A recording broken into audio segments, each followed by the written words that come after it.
माई की स्क्रिप्ट में ऐसी क्या बात थी जिस वजह से आपने इस फिल्म के लिए आता? इसकी स्टोरी बहुत ही अच्छी है, दिल को लगने वाली है, तो इसीलिए मैंने हाँ कही। और ज़्यादातर मेरी माँ का नाम आया माई, हम उसको माई बुलाते हैं और आज तक जितने लोग जानते हैं उसको माई ही नाम से जानते हैं। तो वो एक वीक पॉइंट था जब उन्होंने मुझे कहा, तो मेरे बेटे ने भी कहा देख माई का नाम है तो माई का काम है। मैंने कहा स्टोरी में तो माई की नहीं है, ना मेरी है ना किसी की है, कोई और स्टोरी है, लेकिन फिर भी एक सॉफ्ट कॉर्नर हो गया नाम से। और फिर मैंने कहा हाँ, फिर कहा ना, फिर कहा हाँ, ऐसा बहुत दिन चलता रहा। माई के पहले दिन की शूटिंग, सबसे पहला दिन, सबसे पहला शॉट क्या था? आप नर्वस थी या आप रिलैक्स थी?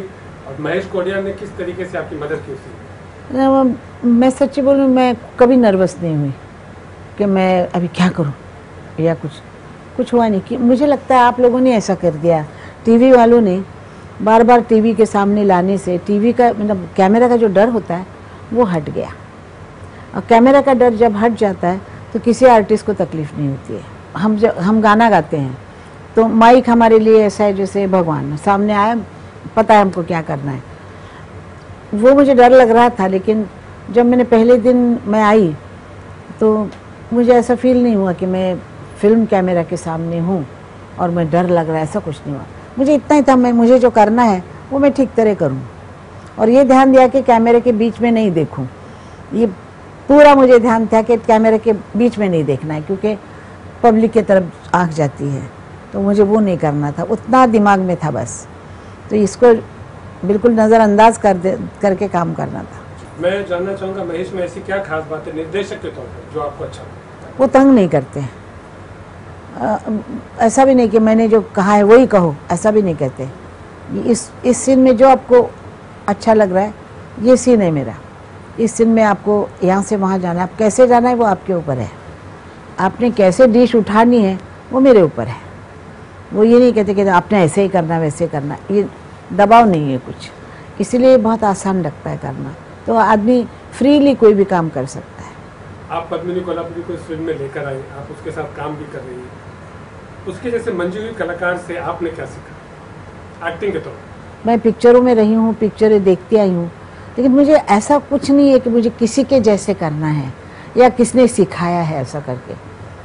तो उसके जितनी बड़े आर्टिस्ट तो मेरा ख्याल कम ही है, लेकिन मेरी भाई की बेटी होने की वजह से मुझे डर नहीं लगता उससे।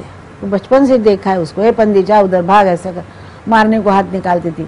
तो अभी वो मेरे साथ काम भी कर रही है तो मुझे उससे डर नहीं लगता है, बल्कि मैं उससे पूछती हूँ बताना क्या करना चाहिए मेरे को, तो इतना ही बोलती है हाथ ज़्यादा मत हिलाइए, मेरी आदत है हाथ हिलाने की, हाथ ज़्यादा मत हिलाइए, बाकी सब ठीक है। फिल्म के जरिए मैसेज क्या मिलेगा ऑडियंस को? मैसेज तो बहुत बड़ा मिलेगा, लेकिन मैं बोल नहीं सकती हूँ, लेकिन फिर भी ये तो मैसेज है कि अपने माँ बाप के साथ आप कैसे बिहेव करते हो, ये तो है ही। माँ बाप को आप किस तरह भगवान की जगह रखते हो कि काम करने वाले की जगह रखते हो। बुढ़े हो जाते हैं तो उनको आप बोलेंगे कि घर साफ करो, ऐसा रखते हैं माँ बाप को, या उनको भगवान की जगह देते हो? और मेरा ख्याल है माँ बाप की जगह तो भगवान की होती है।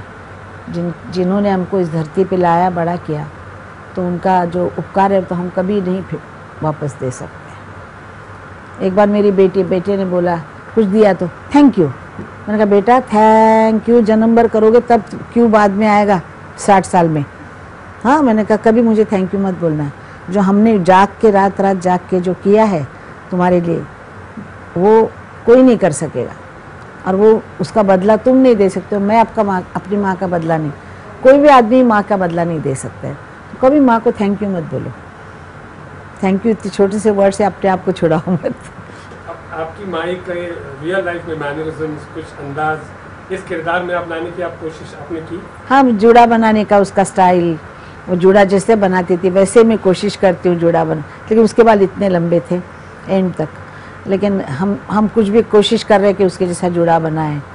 और जैसे उसकी बात करने की आदत थी, गुस्से में कैसे बोलती थी, वो मुझे उसका ज़रा याद आता है।